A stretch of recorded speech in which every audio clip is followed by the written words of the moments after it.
We're kicking off today with Aleister Black, who was set for in-ring action against Kit Wilson of Pretty Deadly this week on SmackDown, yet the encounter never happened after a chaotic moment involving Ron Killings. The veteran stormed out from the back before Black's match could begin, attacking Wilson and locking him in an STF until he knocked out the tag team star, leaving Black in disbelief about what was happening.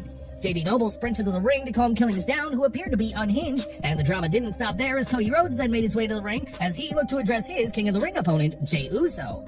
However, Jey hit the ring with some heated words until Sami Zayn made his presence known. He reminded fans that he was aiming to win his first world title, and that led to the final semi-finalist appearing in Randy Orton, who staked his claim to win the tournament, as fans were reminded of the top-quality stars remaining in the King of the Ring. Surprisingly, Rhodes never said a word at this moment, and his silence was notable as fans were left with many questions about the American Nightmare. What is going through his mind as he fights his way back into the title picture after the heartbreak of WrestleMania? The segment was lengthy and had many entrances, although it flowed perfectly into Orton's match with Sami Zayn, as each man desperately tried to book a ticket to Saudi Arabia for the finals. Zayn had previously bested Penta, Dominic Mysterio, and Braun Breaker to reach this stage, while Orton had eliminated Aleister Black, LA Knight, and Carmelo Hayes, proving how hard they had to work to get to this stage. Orton used his experience to control the pace of the match early on, yet Zayn showed his usual fire and heart by fighting back with suplexes and heavy strikes, including a slam onto the announce table. Zayn channeled his classic underdog spirit, including his famous Blue Thunder Bomb, which has never managed to seem quite devastating enough to get him a win, and that was the case here. Both men looked to nail their finisher, knowing it would be the final blow needed to win. Despite Zayn trying for his haluva kick, a thunderous RKO took him out of nowhere as Orton progressed.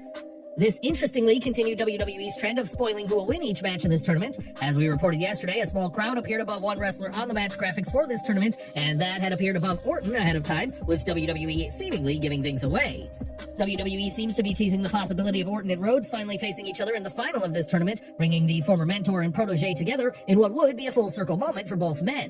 However, there was a strong case that Zayn should have won here, as his momentum and passion seemed perfect to win this tournament, especially with his longtime rival Gunther holding a world title right now.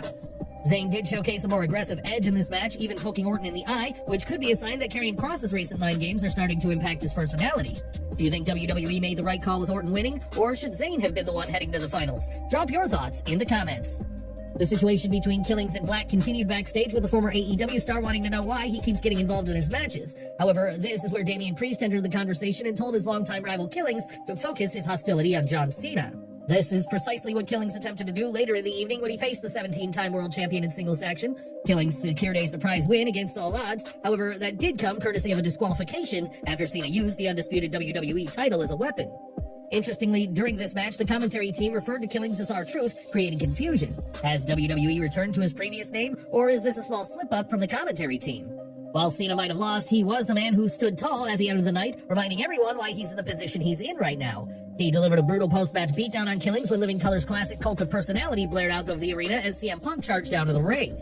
However, his plans to make a dramatic save didn't quite work, as Cena dropped him with a low blow. He finished that with several devastating title shots before destroying his current rival with an attitude adjustment through a table. Cena didn't stop there, though, as he grabbed the microphone and delivered his version of Punk's infamous pipe bomb, which had the crowd hanging on his every word, as Cena made it clear he wasn't wrapping up his WWE career quietly.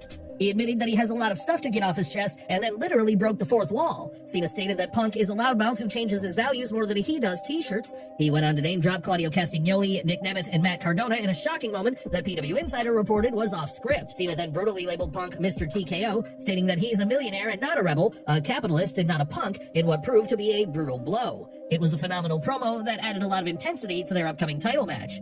The show went off the air with referee Daphne LaShawn helping Punk up as he looked wounded and dazed. His disbelief was clear, showcasing that WWE has done a great job of ramping things up between them. Now we turn it over to you. What do you think of Cena's promo? Was this a masterclass in storytelling, or did it go too far? How do you feel about the Cena vs. Punk feud heading into Night of Champions? Let us know in the comments. WWE kept the momentum going for that rivalry when it showcased one of its classic video packages, which the company did so well this week, highlighting the long feud between Cena and Punk. However, there was a notable moment from Punk's pipe bomb that ended up being cut out. This was the portion where Punk name-dropped Vince McMahon, proving WWE still doesn't want to mention the disgraced former chairman. The original promo saw Punk claim that his rival was kissing Vince McMahon, yet the new video package had him simply saying that he was better at kissing, with McMahon's name being dropped, which is ultimately the right decision given the controversy surrounding him. However, McMahon played a significant role in the feud between the two men, with Punk walking out of the company with the WWE title and blowing him a kiss in an iconic moment. However, fans can kiss goodbye to any expectations of McMahon being mentioned, as Cena and Punk write one final chapter in their historic rivalry.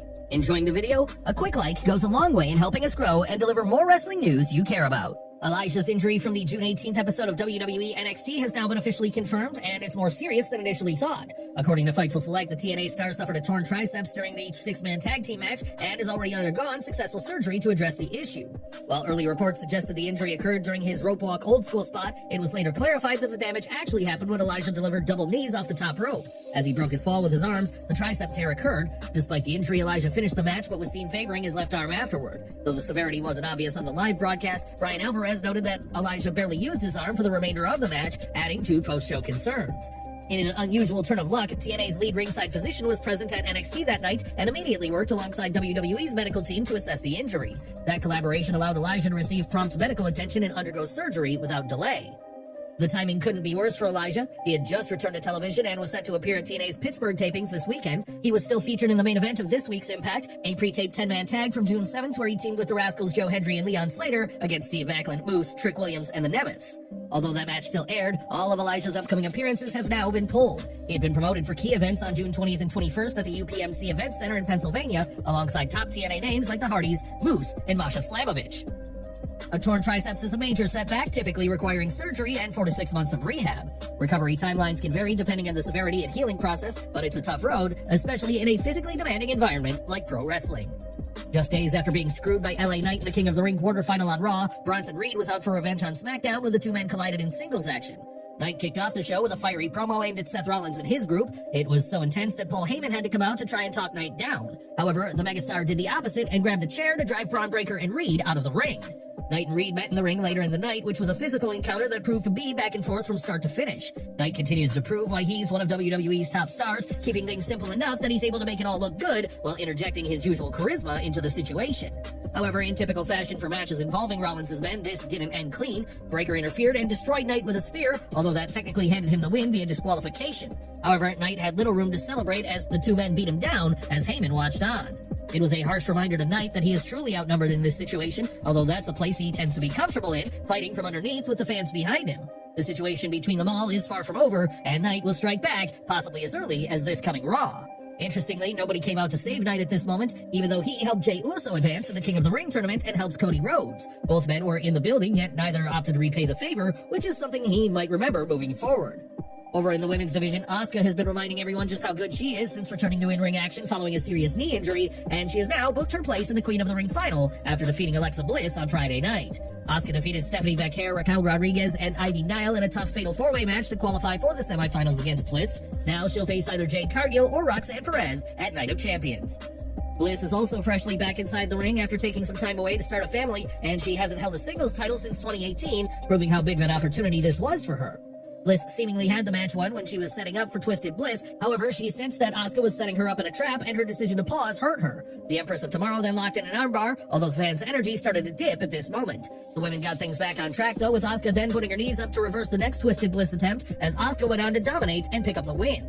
Now the question is, can Asuka finish the story and be crowned Queen of the Ring? Let us know your pick. After a backstage confrontation earlier in the night, a singles match was set between Charlotte Flair and Chelsea Green. Both women were looking to gain some much-needed momentum after a rocky period in their careers regarding wins. The match itself was competitive, allowing Green to showcase why she's one of the most entertaining performers in the women's division right now. She continues to make the most of every opportunity WWE hands her, proving she deserves even more. Meanwhile, Flair had to try and fight against Green's confidence as she looked to pick up a win for her career. The Queen eventually did that with a figure 8, which earned her a hard-fought victory and one that could prove vital in rebuilding her career. However, she had no time to celebrate it because after the match, Piper Niven and Alba Fire were on hand to attack Flair. This included a terrifying moment where Niven hit a crushing senton on Flair while she was bridged to the figure 8, landing hard on Flair's previously injured knee. Fortunately, the crushing blow didn't hurt Flair too badly, and Bliss eventually saved her. However, the tension and respect between them was palpable as they stood face to face after they cleared the ring of the heels. It remains to be seen where WWE will take this uneasy alliance between the former women's champions. However, it's clear that the division is about to get much more unpredictable.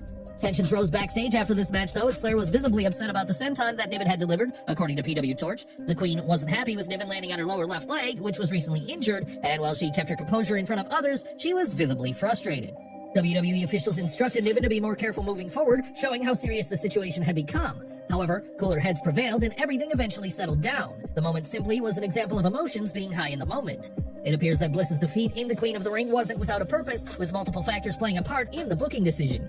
WWE is subtly building tension between Bliss and Flair, with the Queen making it clear she didn't want Bliss's help when she had proposed they work together previously.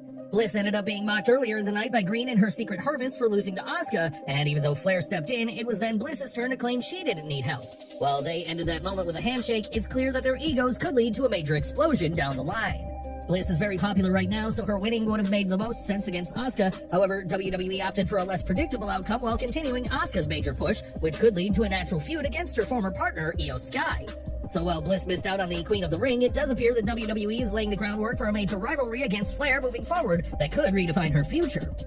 In the women's division, WWE almost delivered a shocking moment on this week's show in the form of a Money in the Bank cash-in, as the company heavily teased it just moments after Tiffany Stratton's promo segment with Nia Jax. A last woman standing match between them was confirmed for next week, and the Irresistible Force aimed to gain an advantage by laying out the title holder in the middle of the ring, providing a perfect setup for Naomi to make her impact. She hit the ring to make history, only for Jax to put a stop to it. She then left Naomi lying as well, following their argument. It was only a small tease for a cash-in, with this segment being more about advancing Jax and Stratton's story, which has lost a considerable amount of momentum from earlier in the year. Their match should be a fun way to culminate their rivalry, and Naomi will likely tease another cash-in during that moment. However, the title scene on Fridays seems to be in a creative struggle until that moment. Whether Naomi is a heel or not, a cash-in will get a massive pop from the crowd as fans appreciate what she's brought to the business, and they're keen to see Naomi win gold after an 8-year run since her last individual title reign. Tonight it was revealed that the Wyatt Six will compete in tag team action next week against the Street Profits for the SmackDown Tag Team Championship. This matchup came as a surprise. Many expected the Wyatt Six to dominate the division first before getting a title shot, but jumping straight to the Street Profits raises an interesting possibility. Perhaps WWE wants to put the tag titles on the Wyatt Six early. That way future rivalries can feel fresh and unpredictable as challengers step up to face the new champions. We are ending the SmackDown review with former Bloodline stablemates Jacob Fatu and Solo Sikoa, who came face-to-face this week for the first time since the United States champion screwed Sikoa during the Money in the Bank ladder match. However, Sikoa was willing to give Fatu one last chance, claiming that Fatu is all he cares about after proclaiming his love. However, Fatu wasn't buying anything that Sikoa was selling him. Instead, he claimed that Solo has been using him to try and gain fame and status. He evidently had enough of that, so he laid down his title and told Sikoa that he'll have to fight for it if he wants it. Sikoa went for a cheap shot as JC Mateo then made his presence known, outnumbering Fatu in the process. However, Fatu wasn't on his own for long as Jimmy Uso hit the ring and made the save, eventually staring down Fatu, as it was clear the two men aren't on the same page yet. While Uso's rescue was supposed to be a grand moment, he did lose his footing on the ramp and ended up limping, which made the segment less impressive and provided fans with a worry he got hurt. It was later revealed that the match had been booked for Night of Champions with the U.S. title on the line. This will be Fatu's second title defense since WrestleMania 41. He defeated Damian Priest, Drew McIntyre, and LA Knight in a 4-way at Backlash during his previous match. This was an impressive moment for Fatu overall, though, as he showcased his charisma and microphone skills once again. He continues to grow his bond with the fans, and that's going to be vital as the next chapter of the Bloodline saga begins. How did you find WWE SmackDown this week, and what was the standout segment? Let us know in the comments below. Now, Trick Williams has been riding high since capturing the TNA World Championship last month, now holding the top title of another promotion. However, the reaction backstage in TNA hasn't been entirely positive. Speaking on Gabby AF, Mike Santana revealed that the TNA locker room isn't thrilled about Williams being their world champion. Santana admitted he's one of the first to feel that way and believes Trick is fully aware of the tension. He explained that TNA's locker room has always been vocal and honest, with talent unafraid to express their opinions. Santana's frustration is also personal. On the June 3rd edition of NXT, he lost his shot at the title to Williams, who retained the championship with unexpected help from AJ Francis and KC Navarro, adding fuel to an already heated situation. More Randy Orton news as fans were left speculating about his WrestleMania 41 opponent after Kevin Owens withdrew due to a serious neck injury. Although Joe Hendry ultimately stepped in for the high-profile match, it's now been revealed that Aleister Black was also briefly considered for the spot. In an interview with Latent Sport, Black confirmed that there were internal discussions about facing Orton at WrestleMania, but the idea never progressed as WWE chose a different creative direction. He admitted he would have eagerly accepted the opportunity, calling any match with Orton a valuable experience, especially on a stage like WrestleMania. While he acknowledged it would have been nerve-wracking, he said he wouldn't have hesitated for a second. We end with news about the Dead Man. As reported yesterday, The Undertaker has addressed the rumors about joining WWE's creative team, and there is genuine interest on his part. In a new interview with WrestleStar, the WWE legend confirmed that discussions have taken place and that he's open to the idea, provided the schedule and commitment can be managed. This follows recent comments by Conan, who noted on Keeping It 100 that The Undertaker had already been involved backstage during events like Money in the Bank and Worlds Collide, offering creative input. With his success mentoring talent on WWE's LFG series and his decades of in-ring experience, the Dead Man could become a major asset behind the scenes, if the right arrangement comes together.